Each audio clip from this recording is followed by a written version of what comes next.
Hello বন্ধুরা, আজকে তোমাদের কাছে মাগুর মাছের ঝোলের রেসিপি নিয়ে এসেছি। তো দেখতেই পাচ্ছ মাছগুলোকে আমি লাল লাল করে ভেজে নিয়েছি তেলে। এবার মাছগুলোকে একটা বাটিতে আমি তুলে নেব। তুলে নেওয়ার পরেই কিন্তু ওই তেলেই গোটা জিরে ফোড়ন দেবো। জিরেটা দেওয়ার পরে দেখবে ভালো করে ফুটবে। ফুটার পরে তোমাকে কেটে রাখা আলু এই তেলে, গরম তেলে তোমাকে ছেড়ে দিতে হবে। তার সাথে দেখতেই পাবে যে আমি আলুর সাথে কিছু কাঁচা লঙ্কা চেরাও দিয়েছি। কাঁচা লঙ্কা চেরা দেওয়ার একটা গুণ আছে, যেটা তোমার তরকারি একটা ভালো ফ্লেভার নিয়ে আসে, তার সাথে ঝালও নিয়ে আসে। হ্যাঁ, এবার তুমি কাঁচা লঙ্কাটা নিজের স্বাদ অনুযায়ী দিতে পারো। কেউ কেউ ঝাল কমও খাও, আবার কেউ কেউ ঝাল বেশিও খাও। এবার দেখো আমি দিয়ে দিচ্ছি আলুগুলোতে নুন। নুন না দিলে কিন্তু আলুগুলো সিদ্ধ হবে না। নুন দিয়ে তোমাকে ভালো করে আলুগুলোকে যত পারো ভেজে নাও লাল লাল করে। লাল লাল করে ভাজা হয়ে গেলে দেখো আমি এখনও কিন্তু ভেজেই যাচ্ছি, কারণ আমার ভিডিও করার মতো কেউ নেই। আমার হাজব্যান্ড ভিডিও করছে, তো সেরকম ভিডিও করতে পারে না। তো যাই হোক, এবার আমি অ্যাড করে দিলাম টমেটো। এতে টমেটোগুলো দেখো ভাজা ভাজা হয়ে যাচ্ছে। ভালো করে যতক্ষণ না ভাজা হচ্ছে তোমরা কিন্তু এরকম নেড়ে চেড়ে যাবে। আস্তে আস্তে দেখবে কালার চেঞ্জ হচ্ছে। আলুগুলো যখন লালচে লালচে হয়ে আসবে তখন তুমি এতে অ্যাড করবে সামান্য অল্প পরিমাণে চিনি।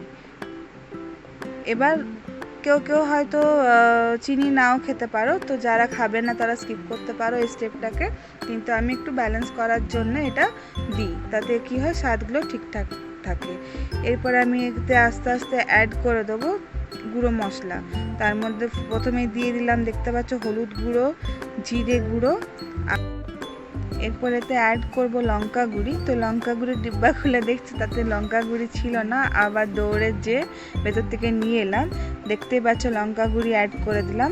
এবার কিন্তু তোমাকে একটু নাড়াচাড়া করে নিতে হবে যাতে সব মশলাগুলো ভালো করে মিক্স হয়ে যায়। মিক্স হয়ে যাওয়ার পরে কিন্তু এটাতে অ্যাড করে দেবো আমি পেঁয়াজ বাটা। পেঁয়াজ বাটাটা দিয়ে কিন্তু ভালোভাবে কষতে হবে, না হলে কিন্তু পেঁয়াজ বাটার একটা গন্ধ ছাড়ে, তাতে কিন্তু তোমার তরকারির টেস্টটা কিন্তু ব্যালেন্স হবে না, আর কাঁচা মশলার একটা গন্ধ ছাড়বে, তাতে ঝোলটাও সেরকম সুস্বাদু হবে না খেতে। এবার নিজের যত গায়ের জোর পারো ভালো করে এটা কষতে থাকো। কষতে কষতে কষতে কষতে দেখবে এক পর্যায়ে এতে তেল উঠে আসবে। তেল উঠে আসলে কিন্তু তোমরা এতে পরিমাণ মতো জল অ্যাড করবে। এবার দেখো আমার তরকারিটা কিন্তু ভালোভাবে কষে এসছে। এতে এবার তেল ছাড়তে শুরু হয়েছে, মানে দেখলে এবার বুঝতেই পারবে সেটা তোমরা কখন তোমাদেরকে জল অ্যাড করতে হবে। যখন হয়ে আসবে তখন কিন্তু তরকারিটা অটোমেটিক পাক খেয়ে যাবে আর মশলাটা পুরো ভাজা ভাজা হয়ে যাবে। এর মধ্যে আর একটু দিয়ে দিলাম আমি ভেজে রাখা জিরে বাটা। এটা দিলে কিন্তু একটা অন্যরকম ফ্লেভার কিন্তু অ্যাড হয়, কারণ মাগুর মাছের একটা আলাদা নিজস্ব গন্ধ থাকে। জিরে বাটাটা দিলে কিন্তু সেই গন্ধটা থাকে না। এবার দেখো আমি দেখে নিচ্ছি যে ভালো করে মশলাটা কষা হয়েছে কিনা, আর আলুর থেকে মশলাটা ছেড়ে দিচ্ছে কিনা গায়ের থেকে। আলুটাও ভালোভাবে সুন্দরভাবে মজে গেছে। এবার জল দেওয়ার পালা।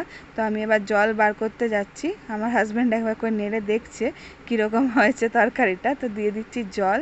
গরম জল দিলে ভালো হয়, কিন্তু আমার টাইম ছিল না, তাই আমি ঠান্ডা জল অ্যাড করে দিলাম। এবার তোমরা পরিমাণ মতো জল অ্যাড করে দিয়ে দেবে ঝোলটা ফুটে উঠলে পরে তোমরা দিয়ে দেবে এতে ভেজে রাখা মাছগুলো দিয়ে দেওয়ার পরে দেখবে ভালো করে ঝোলটা ফুটলে দিয়ে নামিয়ে গরম ভাতের সাথে গরম গরম মাগুর মাছের ঝোল এনজয় করো।